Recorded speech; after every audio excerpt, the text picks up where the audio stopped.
The calculations in this experiment are kind of complex, so I thought I'd go through them with you to make sure you understood them. Let's start with the data I collected.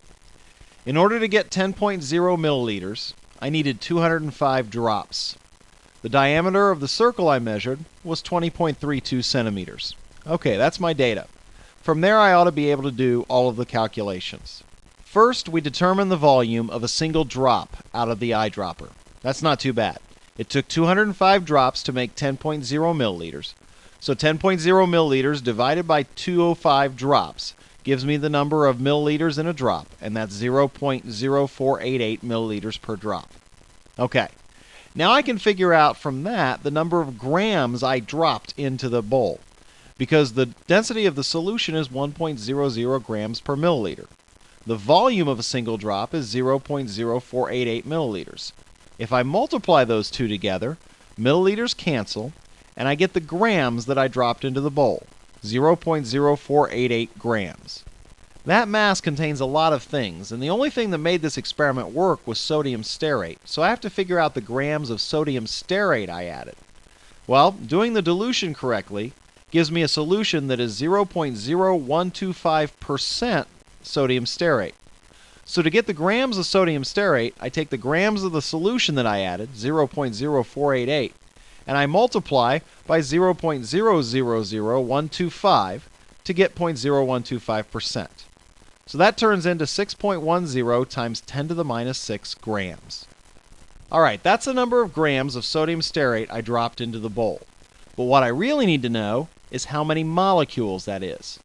To get to molecules, I'll first have to determine the number of moles. In order to get moles, I need to figure out the mass of a single molecule of sodium stearate. That's not too hard, though. We did that in example 5.5. You take the chemical formula that was given to you in the book, you look at the periodic chart, and you add the masses of all the individual atoms. If you do that, you end up with a mass of 296.3 AMUs for sodium stearate. Now remember what that tells us. It also tells us that in order to get a mole of sodium stearate, I need to get 296.3 grams. Now look at what we have. We have the number of grams of sodium stearate I added, 6.10 times 10 to the minus 6 grams. I also know it takes 296.3 grams to make a mole.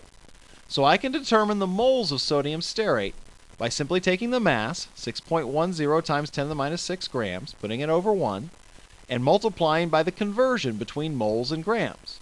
1 mole is 296.3 grams. When I multiply it with 296.3 grams on the bottom, grams cancel, and I find out that I had 2.06 times 10 to the minus 8 moles of sodium stearate. How does that help me?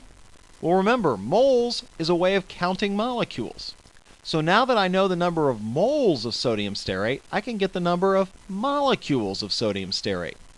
I know, according to Avogadro, there are 6.02 times 10 to the 23rd molecules in every mole. So if I take the number of moles I have, 2.07 times 10 to the minus 8 moles, put it over 1, and multiply by 6.02 times 10 to the 23rd molecules in 1 mole, the moles cancel, and I'm left with 1.25 times 10 to the 16 molecules of sodium stearate. Well, that's great. I now know that I added 1.25 times 10 to the 16 molecules of sodium stearate. Now those molecules were confined to a circle. The diameter of the circle was measured to be 20.32 centimeters. That's in the data. But what I need is the radius. So I'll have to take that number and divide by 2 to get 10.16 centimeters. All right, that's the radius of the circle. Now that I know the radius, I can get the area of the circle, pi r squared. So if I take pi, 3.1416, and multiply by the radius squared, I get 324.3 centimeters squared. Think about what that gives me. I know the area of the circle was 324.3 centimeters squared. And I know I had 1.25 times 10 to the 16th molecules in that circle. So if I take the area of the circle and divide by the number of molecules, I should get the area of each molecule. So the area of each molecule is 324.3 centimeters squared, divided by the number of molecules, 1.25 times 10 to the 16th. So that turns out to be 2.59 times 10 to the minus 14 centimeters squared. Well, that's the area of each molecule. To get the width, I can just take that area and take the square root of it. If I take the square root of the area, I get 1.61 times 10 to the minus 7 centimeters. So I know the width of each molecule is approximately 1.61 times 10 to the minus 7 centimeters. Now think about what we just did here. We took two pieces of data that were very easy to measure, the number of drops it takes to make 10.0 milliliters, and the diameter of the circle that the sodium stearate formed on the surface of the water. And from that we determined the width of a single molecule of sodium stearate. That should tell you how powerful the mole concept is.